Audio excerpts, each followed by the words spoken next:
आज की जो प्रेस वार्ता बुलाई गई है उसका जो पर्पज़ है वो यही है कि 68F के अंतर्गत NDPS एक्ट 1985 का जो एक प्रावधान है 68F, उसके अंतर्गत जो प्रॉपर्टीज़ हमारे थानों ने और स्पेशल यूनिट्स ने फ्रीज़ करवाई है, उसके माध्यम इस प्रेस वार्ता के माध्यम से हमें जो आदतन नशा तस्कर है उनको यह संदेश देना है कि आपके द्वारा अवैध तरीकों से छोटी से लेकर बड़ी संपत्ति जो भी अर्जित की गई है वो 68F NDPS एक्ट 1985 के अंतर्गत उसको फ्रीज करवाया जाएगा। इसीलिए अगर जो भी नशा तस्कर है जिन्होंने नशा तस्करी को एक रोजगार का माध्यम बनाया हुआ है उसको वो बंद करें और ना केवल इसमें उनके खिलाफ मुकदमे दर्ज किए जाएंगे बल्कि उनके द्वारा अर्जित जो भी संपत्ति है उस पर भी वार किया जाएगा।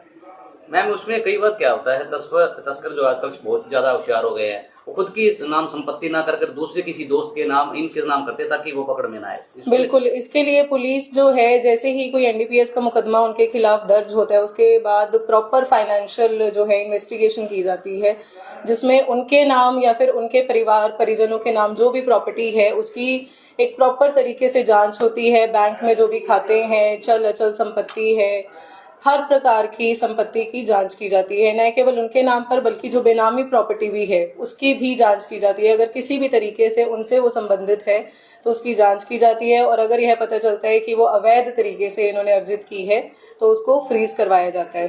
तो अब तक कितनी कार्रवाई की गई है इसमें? आज की प्रेस वार्ता में जो है 5 नशा तस्करों की अवैध संपत्ति को फ्रीज करवाने के लिए ये बुलाई गई है। तो उसमें हमारी स्पेशल यूनिट टोहाना द्वारा 2 अवैध नशा तस्करों की जो प्रॉपर्टी है वो सीज करी है, जिसमें एक जगसीर सिंह उर्फ जग्गा है जिसके खिलाफ 4 किलो हेरोइन बरामद हुई थी और उसके खिलाफ NDPS के तहत मुकदमा दर्ज हुआ था।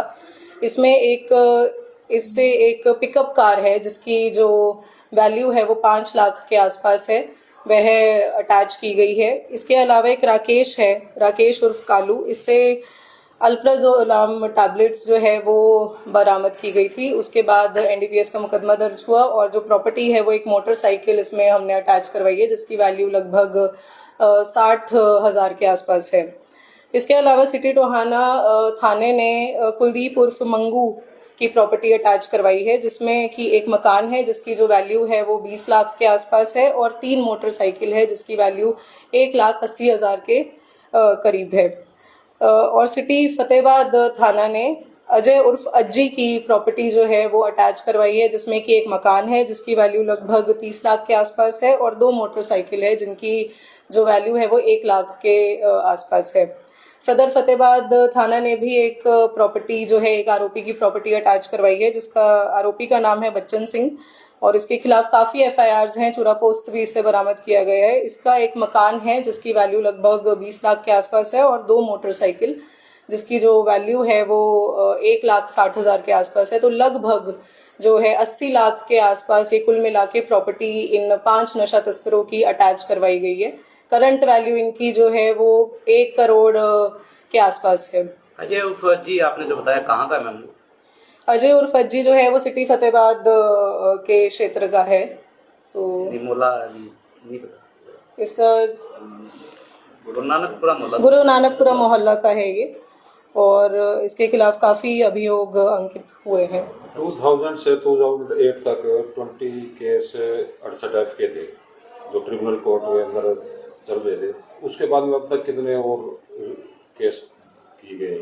इसमें लगातार जो है प्रयास जारी है, मतलब लगातार जैसे हर थाने से हमारी जितनी भी स्पेशल यूनिट्स है उनके द्वारा जैसे ही वित्तीय जांच की जाती है और पता चलता है कि अवैध तरीके से इन्होंने संपत्ति अर्जित की गई है तो ये किया जा रहा है। तो इसमें लगभग 10 से 15 के आसपास अभी रिसेंट टाइम में इनके खिलाफ कार्यवाही की गई है। पिट के तहत मैम कितनी कार्रवाई है इसके साथ?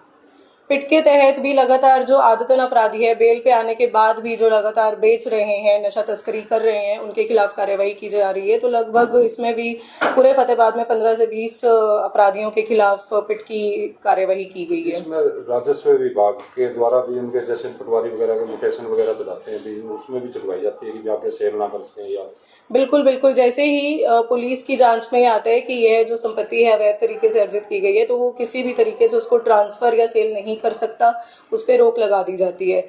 यह पुलिस का ऑर्डर होता है और उसको किसी भी तरीके से आप आगे सेल, ट्रांसफ़र या किसी भी तरीके से आप कुछ नहीं कर सकते, उस प्रॉपर्टी को अटैच कर दिया जाता है। इस कार्रवाई के सार्थक परिणाम भी देखने को मिले हैं जी।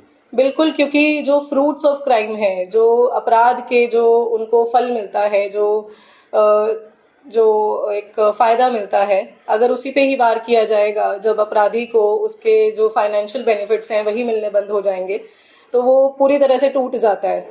तो जैसे कि नशा तस्करी इन्होंने एक रोज़गार का माध्यम बना लिया है, तो ये सीधा उसी पर प्रहार है और यही इसका एक मकसद भी है कि जो फ्रूट्स ऑफ क्राइम है वो उनको एंजॉय ना कर पाए।